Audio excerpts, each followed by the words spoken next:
If you do this, slowly it will also start manifesting in your mind. I want you to observe, if something as powerful as the Creator has to come into your experience, there must be some sense of power within you. You will develop so much of personal power within yourself. So our commitment to success should not weaken because there is social drama going on, or physiological drama or psychological drama, whatever happens, your commitment to success should not weaken.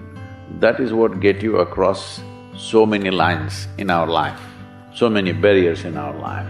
This happened in your school, maybe later in your university, later in your work. It's happening to people, maybe not everyone, but to a whole lot of people.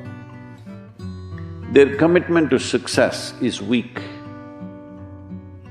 They want to succeed, they will take 3 steps, then something little interesting happens here, they will go away here, they'll go away there, they'll go away there. Hey, I want to live, huh? Their commitment to success is weak. Either situations around them in some way, situations can impede you from doing what you're doing very easily. Many times it happens to everyone. But when this happens, people weaken their commitment for their success. Maybe physically, they'll feel little weak, they will weaken their commitment to success. Maybe their emotions slosh around a little bit, they will weaken their commitment to success. Our idea of success or the quality of success is essentially coming from what's happening in our minds, what's happening in our body, what's happening in our health. Isn't it so? Yes, definitely so, isn't it? So, making your body very pleasant, making your mind very pleasant, making your energies very pleasant must happen before a man embarks on success. If he's unpleasant in his body, unpleasant in his mind, unpleasant in his energy, if he seeks success, he will spread unpleasantness all over the place. His idea of success will be such, because you can only do what you are, you cannot do anything other than what you are, isn't it? Yes or no? If you're feeling very pleasant right now, you will think of doing pleasant things to everybody around you. If you're feeling unpleasant right now, you will naturally do unpleasant things to people, isn't it? So the problem with Osama bin Laden is not about whether he's good or bad. He's in a certain state of unpleasantness, for whatever reason he's angry. Anger is unpleasantness, isn't it? When a man is angry, this is what happens. The more powerful he is, the more successful he is, more unpleasantness he is capable of spreading, isn't it? Yes or no? So definitely, how you keep yourself, before you embark into the world, before you touch any other human being, to make this one utterly pleasant is a fundamental responsibility, isn't it? You must understand, those who made any significant achievements in their life, who have been very successful either in music, sport, art, business, spiritual process, doesn't matter what, those people never know when they ate, when they slept, when they got afternoon rest. I have not seen such a thing in my life. So, those who are committed to being successful with whatever they're doing, one important aspect of their life is they're not settling down wherever it's a bit comfortable. Because comfort will happen when they lower you to in the grave, very comfortable you are, Yes or no? Comfort will come. Right now, it's about ensuring that there is profoundness of experience and there is impactfulness of activity. There are a whole lot of people with lots of energy, but there is no wisdom or the necessary systems within themselves to transform this energy into a kind of a personal power. Power is not about somebody else, power is about you.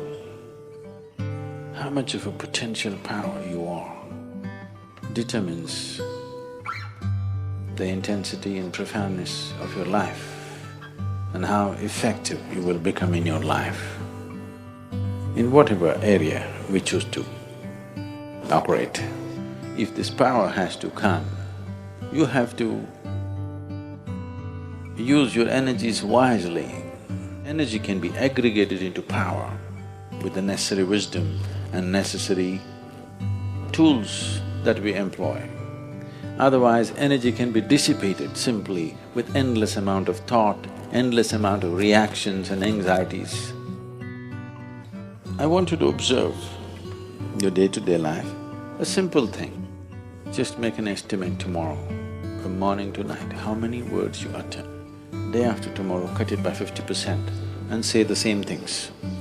You're not cutting off communication with people, you're still communicating, but with 50% of the words. Your language skills will improve for sure. And you will see, you will develop so much of personal power within yourself. See, there is scientific evidence to show at least 20% of your energy right now, as you sit here in a restful state, is being consumed by your brain. If you bring this down, that your brain is not unnecessarily fluctuating and, hopping mad all the time.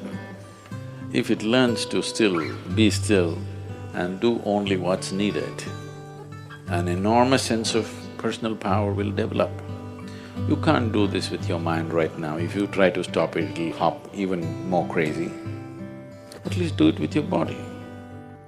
Your words and your physical movements, reduce it by 50%. If you want to look at this, look at this, if you want to look at that, don't do this. With your body and your utterances, if you do this, slowly it will also start manifesting in your mind, it will not do unnecessary things. When you don't know unnecessary things, the energy that you have slowly transforms itself into potential power. So in developing this, the asanas that you practice, the Surya Namaskar that you do, if you're doing,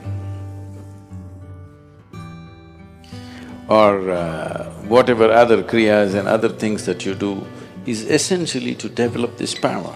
This should not be dissipated in unnecessary action. Right now you cannot curtail the number of thoughts you're having in your mind. That also can be, if you just bring in a reverberation within you, a simple mantra.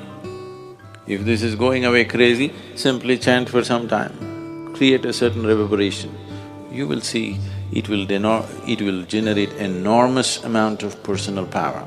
Without this power within you, you will not break through dimensions of life. Life, right now, for most people,